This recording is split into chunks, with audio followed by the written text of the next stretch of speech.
అసలు BPM training, ABPM training ఎలాగుంటుంది, ఎన్ని రోజులు ట్రైనింగ్ ఉంటుంది, ఈ వీడియోలో అయితే మనం తెలుసుకుందాం. ముందుగా నా పేరు జగదీష్ తమ్నార్. నేను అరుణాచల్ ప్రదేశ్లో 2 సంవత్సరాల నుంచి పోస్ట్ ఆఫీస్లో అయితే జాబ్ చేస్తున్నానండి.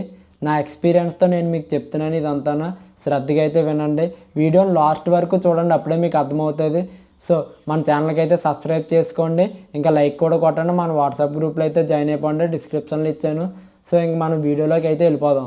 అసలు ట్రైనింగ్ పీరియడ్లో ఎలాగుంటుందంటే, నార్త్ ఈస్ట్ మణిపూర్, నాగాల్యాండ్లో అయితే 15 డేస్ ఉంటుందండి ఈ ట్రైనింగ్. ఇంకా మన ఆంధ్ర, తెలంగాణ వీటిలో అయితే 5 డేస్ ఉంటుంది.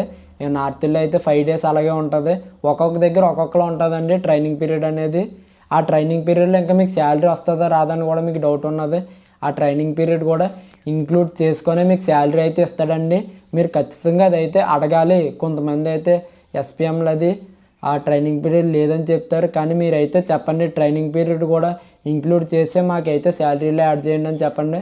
ఖచ్చితంగా ఆ డేట్ నుంచే మీ యొక్క జాయినింగ్ డేట్ అనేది స్టార్ట్ అయ్యేలా చూసుకోండి.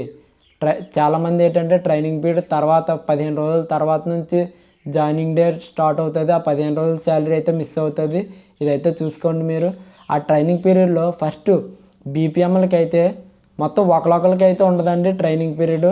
అందరికీ కలిపి మీరు సెలెక్ట్ అవుతారు కదా బీఓ, ఆ బీఓకు ఉన్న ఎస్ఓ, ఆ ఎస్ఓల అండర్లో ఉన్న బీఓ మొత్తం ఎంతమంది అయితే కొత్తలు జాయిన్ అయ్యారో వాళ్ళందరికీ ఆ యొక్క ఎస్ఓలో అందరికీ ఒకసారిగా కూర్చోబెట్టి డైలీ 10 గంటలకు రావాలి. 2 గంటలకో లేదా 4 గంటల వరకు ఉంటుంది ట్రైనింగ్. అయితే మాత్రం ఖచ్చితంగా ఆఫీస్ అయ్యేంత వరకు ఆ ట్రైనింగ్లో అయితే మీరు ఖచ్చితంగా ఉండండి. ఎందుకంటే ఆ ట్రైనింగ్లో ఉంటేనే మీకు మొత్తం అంతా తెలుస్తుంది. ఫస్ట్ బీపీఎంకి అయితే స్కీముల గురించి చెప్తారు.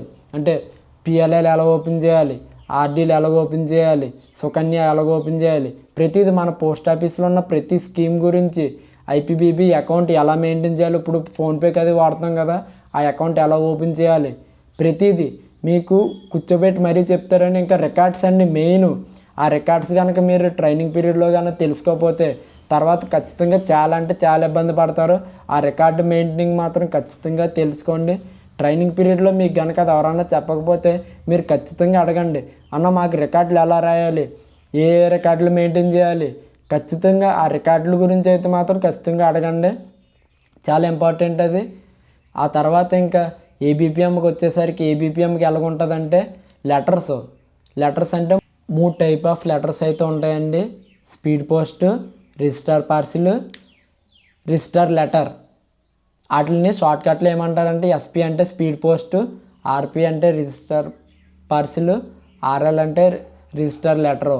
ఈ 3 డిఫరెంట్ అండి. స్పీడ్ పోస్ట్ అంటే అమౌంట్ చాలా ఎక్కువ ఉంటుంది, చాలా స్పీడ్గా అయితే వెళ్ళిపోతుంటుంది. ఏబీపీఎంలో బీపీఎంలు కూడా తెలుసుకోవాలి. ఎందుకంటే ఏబీపీఎంలకు ఒక్కొక్కసారి అటాచ్ చేస్తారండి, ఒక్కొక్కసారి అయితే ఏబీపీఎంని అటాచ్ చేయరు. ఓన్లీ బీపీఎంఏ చేసుకోవాలి. ఈ పని అయితే మీరు కూడా తెలుసుకోండి. స్పీడ్ పోస్ట్ అయితే ఖచ్చితంగా చాలా స్పీడ్గా వెళ్ళిపోతూ ఉంటుందండి, అది అమౌంట్ ఎక్కువ ఉంటుంది. రిజిస్టర్ లెటర్ అంటే ఇది అమౌంట్ తక్కువ ఉంటుంది, కొద్దిగా లేటుగా వస్తుంటుంది రిజిస్టర్ లెటరు. ఆర్తో స్టార్ట్ అయ్యేవన్నీ రిజిస్టర్ లెటర్లు అండి.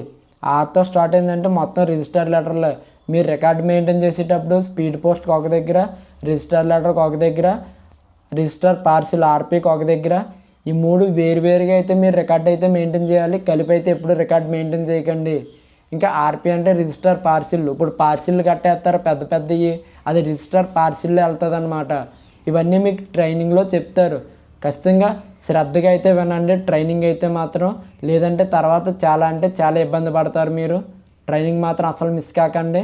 ట్రైనింగ్ అయితే చాలా శ్రద్ధగా చేయండి.